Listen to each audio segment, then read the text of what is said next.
نحمده ونصلي ونسلم على سيدنا ومولانا محمد رسوله النبي الأمين المكين الحنين الكريم الرؤوف الرحيم. أما بعد فأعوذ بالله من الشيطان الرجيم. بسم الله الرحمن الرحيم. وَلَمَّا جَاءَهُمْ كِتَابٌ مِّنْ عِندِ اللَّهِ مُصَدِّقٌ لِمَا مَعَهُمْ وَقَالُوا مِنْ قَبْلُ يَسْتَفْتِحُونَ عَلَى الَّذِينَ كَفَرُوا فَلَمَّا جَاءَهُمْ مَا عَرَفُوا كَفَرُوا بِهِ فَلَعْنَةُ اللَّهِ عَلَى الْكَافِرِينَ. صدق اللہ العظیم وبلغنا رسولہ النبی الکریم. اللہ رب العزت کا بے پایاں لطف و کرم اور آقا علیہ السلام کے نلین پاک کا تصدق کہ جس کے وسیلہ خاص سے آج ہم جمعۃ المبارک کی بابرکت اور سعید گھڑیوں میں نماز جمعہ کے لیے مسجد میں جمع ہوئے. اللہ رب العزت کی بارگاہ میں دعا کہ اللہ تعالی ہم سب کا آنا اپنی بارگاہ میں قبول فرمائے. آج موضوع کے لیے میں نے سورہ بقرہ کی آیت نمبر 89 آپ کے سامنے تلاوت کی ہے کہ جس میں اللہ رب العزت آقا علیہ السلام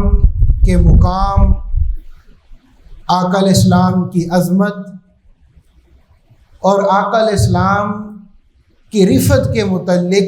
بیان فرما رہا ہے کہ اللہ رب العزت نے آقا علیہ السلام کو کل مخلوقات پر فضیلت اور برتری عطا فرمائی اور آقا علیہ السلام کو وہ مقام عطا کیا کہ اللہ رب العزت کی ساری مخلوق میں سے کوئی خلق اور کوئی ذات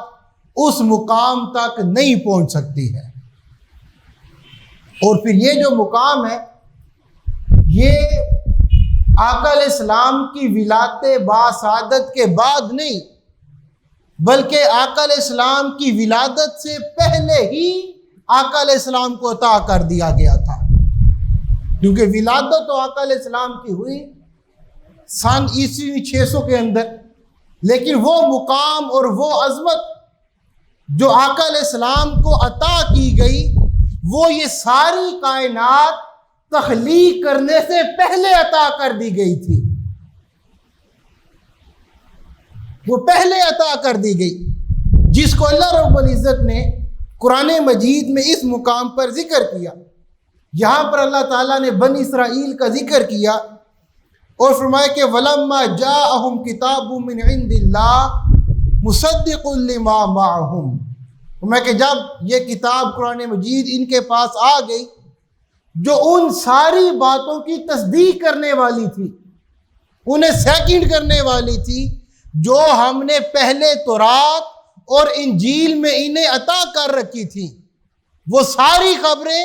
جو ہم نے بنی اسرائیل کو پہلے دے دی ہوئی تھی، عطا کر دی ہوئی تھی، یہ کتاب فرمایا ان کی تصدیق کرنے والی ہے، تصدیق کرنے والی. اور آگے فرمایا کہ وَقَالُوا من قبل یستفتحون علی الذین کفروا. فرمایا کہ میرے محبوب کا مقام اور عظمت یہ ہے کہ اس سے پہلے کہ ابھی آقا علیہ السلام کی تشریف آوری بھی نہیں ہوئی ہے، جب اللہ رب العزت نے تورات اور انجیل اتاری اور اس میں اپنے محبوب کا ذکر کیا، میں اس کے بعد جب تک یہ بنی اسرائیل جنگیں لڑتے رہے، غزوات کرتے رہے، لڑائیاں کرتے رہے، میں جس جنگ کے اندر ان کا معاملہ مشکل ہو جاتا اور انہیں اپنی شکست نظر آنا شروع ہو جاتی، تو یہ آقا علیہ السلام کی ولادت سے بھی پہلے بنی اسرائیل اپنے اپنے دور میں آقا علیہ السلام کی تذکروں والی آیات جو تورات اور انجیل کے اندر مذکور ہیں، اللہ تعالیٰ فرما رہا کہ یہ وہ آیتیں پڑھ کر یستفتحون مجھ سے فتح کی دعائیں مانگے کرتے تھے۔ آقا علیہ السلام کی ولادت سے بھی پہلے، آپ کی تشریف آوری سے بھی پہلے بنی اسرائیل اپنی اپنی کتابوں میں جو آقا علیہ السلام کا تذکرہ موجود تھا ان آیتوں کی تلاوت کر کے جنگوں میں فتحوں کی دعائیں کیا کرتے تھے، اور اللہ تعالیٰ فرما رہا کہ میں پھر ان کی دعاؤں کو قبول بھی کیا کرتا تھا، اور اس کے بعد وہ جنگ جس میں ظاہری شکست نظر آ رہی ہوتی کہ شکست فاش ہو جائے گی، وہ جب یہ میرے محبوب کے وسیلہ سے اس کے توسل سے مجھ سے دعائیں کرتے تو اللہ تعالیٰ نے فرمایا کہ میں وہ ہاری ہوئی جنگ ان کے لیے فتح میں بدل دیا کرتا تھا۔ یہ آقا علیہ السلام کا مقام اور عظمت ہے کہ ابھی آقا علیہ السلام کی دنیا میں تشریف آوری بھی نہیں ہوئی ہے، کسی بندے کو نہیں پتا کہ وہ نبی آخر الزمان کیسے ہوں گے، کب آئیں گے، کیا مقام ہوگا۔ صرف تورات اور انجیل میں ان کا تذکرہ پڑا، اور وہ تذکروں والی آیتیں پڑھ پڑھ کے بنی اسرائیل اللہ تعالیٰ سے فتح کی دعائیں مانگا کرتے تھے۔ اور یہ تو پھر چلے قرآن مجید سے ریفرنس آ گیا، یہ تو پھر چلے بنی اسرائیل کا واقعہ کہ دنیا پر انسان آباد ہو گئے، جو بخاری مسلم کی متفق علیہ روایت ہے، جسے امام حاکم نے، بہقی نے، ابن اسحاق نے بھی روایت کیا اور جسے صحیح قرار دیا کہ آقا علیہ السلام کی دنیا میں آمد اور یہ دنیا کے آباد ہونے سے پہلے بھی، ابھی یہ دنیا آباد بھی نہیں ہوئی تھی، اللہ تعالیٰ نے اس دنیا پر انسان کو بسایا بھی نہیں تھا، اس سے بھی پہلے کا واقعہ۔ عمر بن خطاب اس حدیث کے راوی ہیں کہ آقا علیہ السلام نے فرمایا کہ جب آدم علیہ السلام سے خطا ہوئی، ان سے وہ ایک بھول ہو گئی، اور جب انہیں دنیا میں بھیجا گیا تو انہوں نے اللہ تعالیٰ کی بارگاہ میں بڑی گریہ وزاری کی، بڑے آنسو بہائے، بڑی توبہ کی، لیکن کوئی پکار اللہ تعالیٰ کی بارگاہ میں قبول نہ ہوئی۔ وہ جو خطا ہوئی تھی اس کی معافی نہیں مل رہی تھی، تو جب کافی عرصہ گزر گیا اور وہ کوئی پکار نہ سنی گئی تو پھر ایک دن آدم علیہ السلام نے اللہ تعالیٰ کی بارگاہ میں عرض کیا، انہوں نے کیا، یا ربی اسألک بحق محمد لما غفرت لی۔ باری تعالیٰ اس سے پہلے تو میں خود دعائیں کرتا رہا، معافی مانگتا رہا، تو نے معافی قبول نہیں کی، میں آج محمد صلی اللہ علیہ وسلم کے وسیلہ سے، ان کے توسل سے تجھ سے معافی مانگتا ہوں، تو میری خطا کو معاف فرما دے، میری بھول کو معاف فرما دے۔ جب یہ عرض کی تو فقال اللہ تعالیٰ نے فرمایا کہ یا آدم وَكَيْفَ عَرَفْتَ مُحَمَّدًا وَلَمْ أَخْلُقُهُ، فرمایا کہ آدم وہ معافی والا معاملہ تو بعد میں دیکھتے ہیں، پہلے یہ بتائیں کہ آپ محمد صلی اللہ علیہ وسلم کو جانتے کیسے ہیں، ابھی تو میں نے انہیں پیدا بھی نہیں کیا ہے، کیونکہ یہ وہ واقعہ، یہ وہ وقت ہے کہ ابھی پوری کائنات کے اندر صرف دو انسان موجود تھے، ایک آدم علیہ السلام اور ایک اماں حوا علیہ السلام۔ تو اللہ تعالیٰ نے پوچھا کہ معافی والا معاملہ تو بعد میں دیکھیں گے، پہلے یہ بتائیں کہ وہ کیف عرفت محمدا، کہ محمد صلی اللہ علیہ وسلم کو آپ جانتے کیسے ہیں، کیسے آپ نے پہچان لیا اور اس نام کا آپ کو علم ہو گیا۔ تو قال، تو آدم علیہ السلام نے عرض کی کہ یا ربی، اے میرے رب، لَإِنَّكَ لَمَّا خَلَقَتَنِي بِيَدِكَ، اے باری تعالیٰ جب تو نے مجھے اپنے دستے قدرت سے تخلیق فرمایا تھا، مجھے پیدا کیا تھا، وَنَفَخْتَ فِيَّ مِن رُوحِكَ، اور جب اپنی روح تو نے میرے اندر پھونکی تھی، رَفَعْتُ رَأْسِي فَرَأَيْتُ عَلَىٰ قَوَائِمِ الْعَرْشِ مَكْتُوبًا، تو جب تو نے روح میرے اندر پھونکی تھی اور جب میں نے اپنا سر اٹھایا تو مجھے تیرے عرش کے ہر ستون پر یہ محمد صلی اللہ علیہ وسلم کا نام لکھا نظر آ گیا. یہ محمد کا نام میں نے اس وقت تیرے عرش کے ہر پائے پر لکھا ہوا دیکھا تھا کہ لا الہ الا اللہ محمد الرسول اللہ. تو یہ کلمہ میں نے وہاں پر پڑھا. فعلمت تو میں جان گیا کہ انکا لم تضف الی اسمک الا احب الخلق الیک، کہ یہ جو نام تو نے جنت کے ہر ستون پر اپنے نام کے ساتھ ملا کر لکھا ہوا ہے، یہ یقیناً کوئی ایسی ہستی ہے کہ تیری ساری مخلوق سے تجھے سب سے بڑھ کر محبوب ہوگی. تو وہاں سے میں نے محمد صلی اللہ علیہ وسلم کو جان لیا. جب یہ بات کی فقال اللہ تعالیٰ نے فرمایا کہ صدقت یا آدم، کہ آدم تو نے سچ بولا، تو نے صحیح بات پہچان لی. واقع ہی یہ محمد صلی اللہ علیہ وسلم، یہ جو ذات اقدس ہے، یہ ساری مخلوق میں سے مجھے سب سے بڑھ کر محبوب اور عزیز ہستی اور ذات ہے. جو تصدیق فرمائی، اس کے بعد فرمایا انہو لا حب الخلق الی ادعنی بحقہ فقد غفرت لک. اب چونکہ آدم علیہ السلام آپ نے سب سے محبوب ہستی کے وسیلے سے مجھ سے دعا کر لی، تو میں اب رب کائنات آپ کی دعا کو قبول کر کے اس آپ کی بھول کو معاف کرتا ہوں. جی تو اس کائنات کے اندر جو سب سے پہلی بھول پر جو معافی عطا کی گئی، اور اللہ رب العزت کی بارگاہ سے جب سب سے پہلی بار مغفرت کا دروازہ کھولا گیا، وہ مغفرت کا دروازہ آقا علیہ السلام کے توسل سے کھلا، اور آپ کی وسیلے سے وہ دعا قبول کر کے اس بھول چوک کو معاف کیا گیا تھا. اور اس کے بعد پھر آقا اللہ رب العزت نے فرمایا کہ ولولا محمد ما خلقتک، کا فرمایا ان کے وسیلے سے دعا کی، دعا تو میں نے قبول کر لی، اب میں آپ کو ان کی حقیقت بھی بتا دوں. اللہ تعالیٰ نے فرمایا کہ ولولا محمد، اے آدم اگر محمد صلی اللہ علیہ وسلم نہ ہوتے، اگر انہیں پیدا کرنا مقصود نہ ہوتا تو ما خلقتک، تو آدم میں آپ کو بھی پیدا نہ فرماتا، آپ کی تخلیق بھی نہ ہوتی اگر اس محمد صلی اللہ علیہ وسلم کی ذات، اس اپنے محبوب کو پیدا کرنا مقصود نہ ہوتا. تو یہ آقا علیہ السلام کا مقام اور عظمت ہے کہ ابھی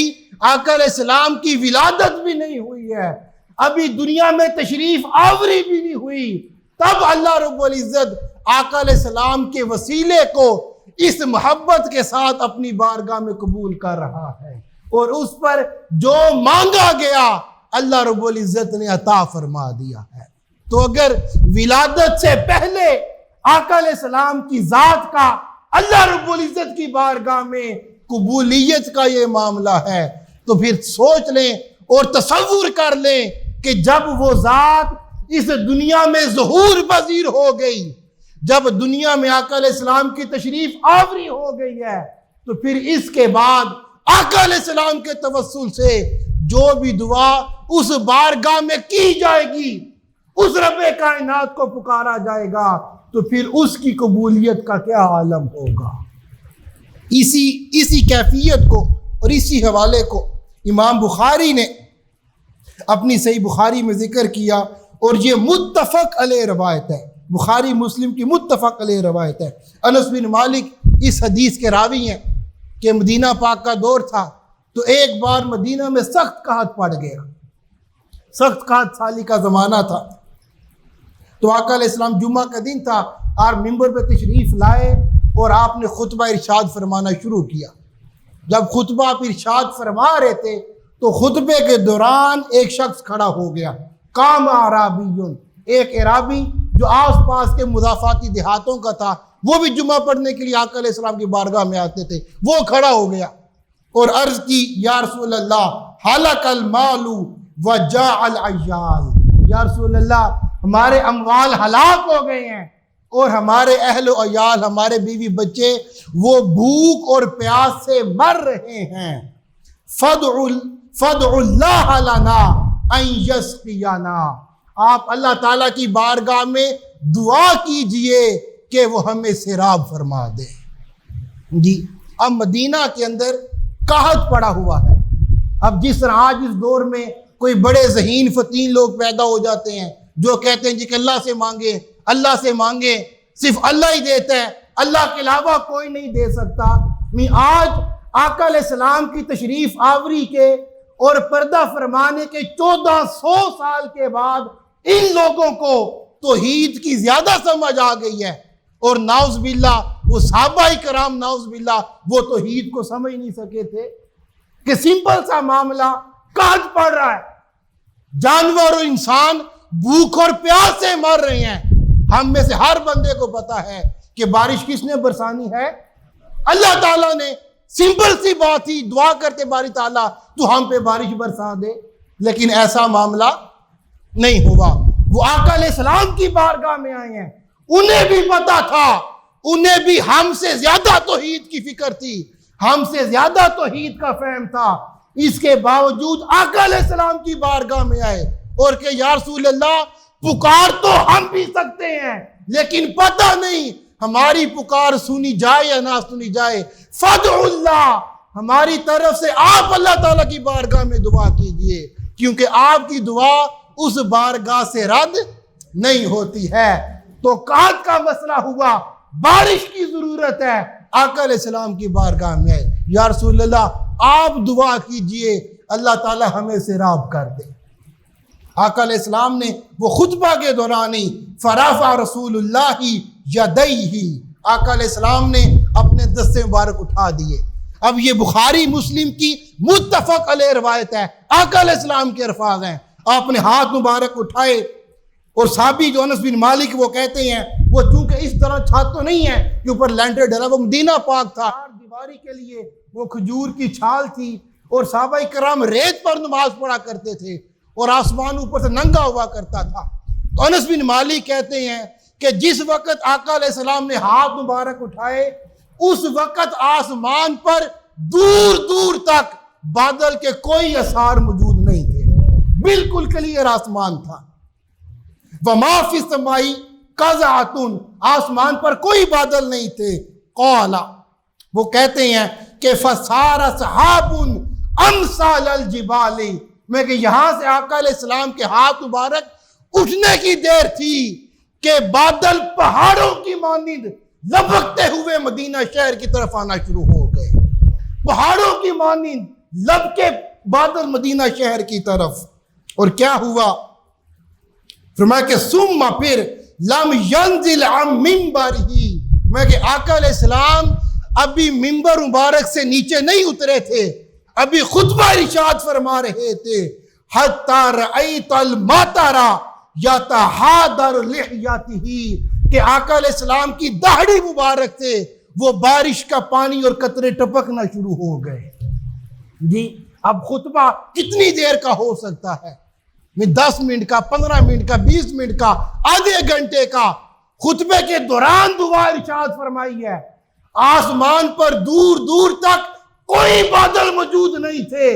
یہاں سے ہاتھ مبارک اٹھائے ہیں، ابھی خطبہ ختم نہیں ہوا، سارا آسمان بادل سے بھر گیا اور آقا علیہ السلام کی داڑھی مبارک سے وہ پانی کے بارش کے قطرے ٹپکنا شروع ہو گئے۔ جی یہ سارا منظر دیکھا، اور اس کے بعد فرمایا کہ فَمُطِرْنَ يَوْمَنَا ذَلِكَ فِي غَدٍ مِّن بَعْدِ الْغَدِ وَالَّذِي يَلِيهِ إِلَى الْجُمْعَةِ الْأُخْرَى، میں پھر اس سارا دن بارش ہوتی رہی، اگلا دن آیا تب بھی بارش ہوتی رہی، اگلے دن بھی بارش ہوتی رہی، حتیٰ کہ بارش برستے برستے اگلا جمعہ کا دن واپس دوبارہ آ گیا اور وہ بارش نہ رکی۔ پھر سارے صحابہ کرام وہ جمعہ کے لیے مسجد میں جمع ہوئے، آقا علیہ السلام نے خطبہ شروع کیا تو فقام ذالک الاعرابی او رجل غیرہ، تو پھر غالباً وہی اعرابی یا کوئی اور شخص کھڑا ہوا، بھول گئے راوی اس میں، فقال، پھر انہوں نے عرض کی، یا رسول اللہ، یا رسول اللہ، تہدم البناء وغرق المال، یا رسول اللہ پچھلے جمعے کو قحط سے لوگ اور مال مر رہے تھے، مگر اب پورے ہفتے کی بارش برس برس کر ہمارے گھر گرنا شروع ہو گئے اور ہمارے اموال ہلاک ہونا شروع ہو گئے ہیں، تو کیا کیجئے؟ فَادْعُ اللَّهَ لَنَا، یا رسول اللہ آپ ایک بار پھر اللہ رب العزت سے ہمارے لیے دعا کیجئے۔ فَرَفَعَ رسول اللہ یدیہ، تو آقا علیہ السلام نے اپنے ہاتھ مبارک اٹھائے، پھر دوبارہ اٹھائے، وَقَالَ، اب یہاں پر دیکھیں اس دست مصطفیٰ کے تصرف کا کیا عالم ہے کہ ہاتھ اٹھائے، بارش آئی، بارش پورا ہفتہ چلتی رہی ہے۔ اگلا جمعہ آیا، آقا علیہ السلام دوبارہ ہاتھ اٹھاتے ہیں اور فرماتے ہیں کہ اللہم حوالینا ولا علینا۔ آقا علیہ السلام یشیر بیدہ الی ناحیۃ من السماء، یہ انگلی مبارک اٹھاتے ہیں اور اشارہ فرماتے ہیں کہ اللہم حوالینا ولا علینا، باری تعالیٰ ہمارے ارد گرد تو بارش ہوتی رہے مگر ہمارے اوپر بارش نہ برسے۔ اب صحابی کہتے ہیں کہ یہ منظر میں نے اپنی آنکھوں سے دیکھا کہ آقا علیہ السلام کی انگلی مبارک ہلتی جا رہی تھی اور آسمان کٹ کر پیچھے ہوتے جا رہے تھے، اور جیسے ہی وہ پوری انگلی گھومی کہ ہوا علینا ولا علینا، صحابی کہہ رہے ہیں کہ گویا آسمان کے اوپر سارت المدینہ تا فی مثلی جوبتن، وہ آسمان پر ایک پلیٹ کی مانند گول دائرہ بن گیا اور مدینے کے اوپر آسمان خالی ہو گیا اور آس پاس اسی طرح بارش برستی رہی ہے۔ جی اب یہ آقا علیہ السلام کا تصرف ہے، یہ اس دست مصطفیٰ کا معجزہ کہ دعا کی اور دور دور تک بادل موجود نہیں تھے، چند لمحے میں پورا آسمان بادلوں سے بھر جاتا ہے، اور اگلے جمعے جب دعا فرماتے ہیں تو جہاں جہاں انگلی کا اشارہ چلتا جاتا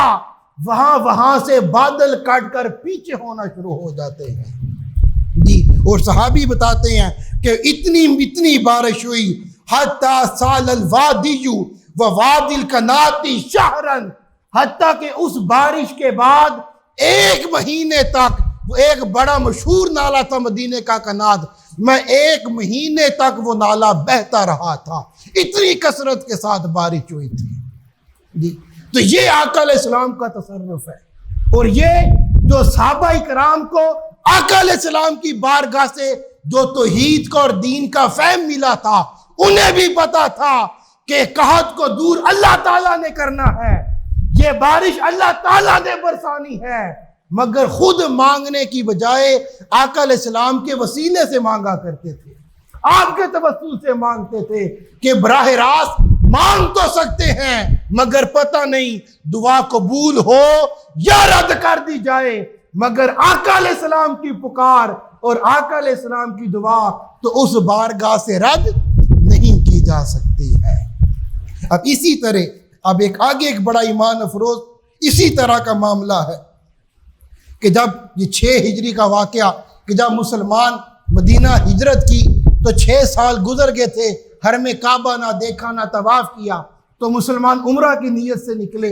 حدیبیہ کے مقام پر آئے، ہم سب کو پتہ ہے وہ بڑا مشہور و معروف واقعہ، صلح حدیبیہ ہوئی اور آقا علیہ السلام نے وہیں سے ہی واپس جانے کا فیصلہ فرما لیا۔ جب وہ سارا معاملہ ہو گیا تو اسی وقت کے دوران آقا علیہ السلام نے کچھ پانی منگوایا اور آقا علیہ السلام نے اسے وضو فرمایا۔ جب آپ نے سارا وضو فرما لیا فجہش الناس نحوہ، وہ جیسے ہی آقا علیہ السلام نے وضو فرمایا تو صحابہ کرام لپک کر آقا علیہ السلام کی بارگاہ کی طرف آئے، جیسے بڑا دوڑتے ہوئے آتے ہیں سپیڈ کے ساتھ۔ جب یہ سارا منظر دیکھا کہ یہ سارے غلام لپک کر میری طرف آئے ہیں تو آقا علیہ السلام نے پوچھا، فقالا، فرمایا ما لکم، تمہیں کیا ہو گیا، تم یہ کیوں بھاگ کر لپک کر اس پانی کی طرف آ رہے ہو؟ تو انہوں نے کہا، قالو، عرض کی، یا رسول اللہ لیس عندنا ماء نتودع ولا نشرب الا ما بین یدیک، یا رسول اللہ ہمارے پاس نہ پینے کے لیے پانی ہے اور نہ وضو کے لیے پانی، سوائے اس کے یہ جو آپ کے سامنے برتن کے اندر موجود ہے۔ وہ جو چھاگل تھی، وہ جو اس دور کا جس میں پانی کیری کیا جاتا، وہ کھال کی بنی ہوتی تھی۔ کہ یا رسول اللہ، اس کے اندر جو پانی موجود ہے، اس کے علاوہ نہ ہمارے پاس پینے کا پانی موجود ہے اور نہ ہی ہمارے پاس وضو کے لیے پانی میسر ہے۔ اب کیا ہے؟ فرمایا یا رسول اللہ پانی کا انتظام، پانی کا بندوبست۔ اب سمپل سا حل یہ تھا کہ آقا علیہ السلام فرماتے ٹھیک ہے، پانی کا مسئلہ حل ہو گیا، مسئلہ بن گیا ہے، یہ مسئلہ حل کرنا اللہ تعالیٰ نے، تم اپنی سواریاں پکڑو اور آس پاس کوئی آبادی تلاش کر لو اور وہاں سے پانی اکٹھا کر کے۔ آج اس دور کا اگر کوئی توحید کو سمجھنے والا افلاطون اگر یہ معاملہ اس کے سامنے رکھا جائے، وہ تو کہے گا بالکل ایسے ہی ہے، وہ سواریاں پکڑتے اور پانی کی تلاش میں چلے جاتے، لیکن وہ سواریاں پکڑ کر پانی کی تلاش میں نہیں گئے، بلکہ آقا علیہ السلام کی بارگاہ میں آ گئے کہ یا رسول اللہ پانی نہیں ہے، پانی کا بندوبست فرما دیجئے۔ جب یہ عرض کی فَوَضَعَ يَدَهُ فِي رِكْوَةٍ، کہ وہ جو آقا علیہ السلام کے پاس چھاگل تھی جس میں چند گھونٹ پانی بچا تھا آپ کے وضو فرمانے کے بعد، اس چھاگل کے اندر آقا علیہ السلام نے اپنا دست مبارک رکھ دیا۔ اب یہ بھی بخاری کے حدیث سے صحیح ہے اور بالکل منوان اس کے الفاظ ہیں جو میں پڑھ رہا ہوں۔ فَوَضَعَ يَدَهُ فِي رِكْوَةٍ، وہ جو چھاگل تھی پانی کیری کرنے والی، اس کے اندر آقا علیہ السلام نے اپنے دست مبارک کو رکھ دیا۔ اب جیسے ہی آپ کا دست مبارک اس چھاگل کے اندر گیا، فَجَعَلَ الْمَاءُ يَسُورُ بَيْنَ أَصَابِعِهِ كَأَمْثَالِ الْعُيُونِ۔ صحابہ کرام بیان کرتے ہیں کہ آقا علیہ السلام کی انگلیوں سے چشموں کی طرح پانی نکلنا شروع ہو گیا۔ جس رفتار سے چشموں سے پانی بہتا ہے، وہ آقا علیہ السلام کی انگلیوں سے اس طرح رفتار کے ساتھ پانی نکل کر بہنا شروع ہو گیا۔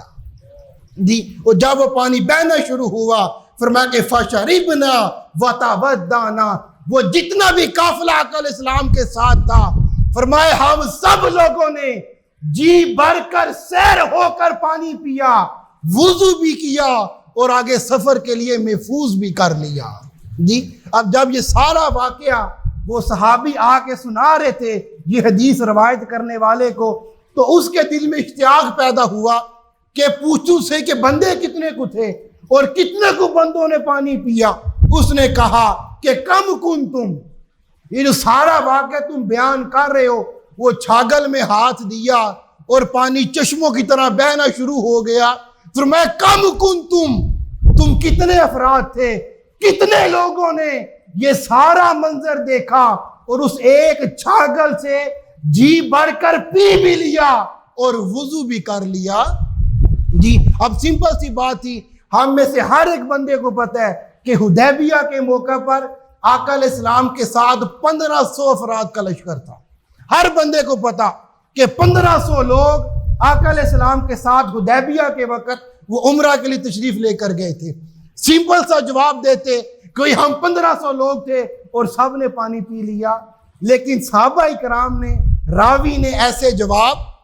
نہیں دیا ہے۔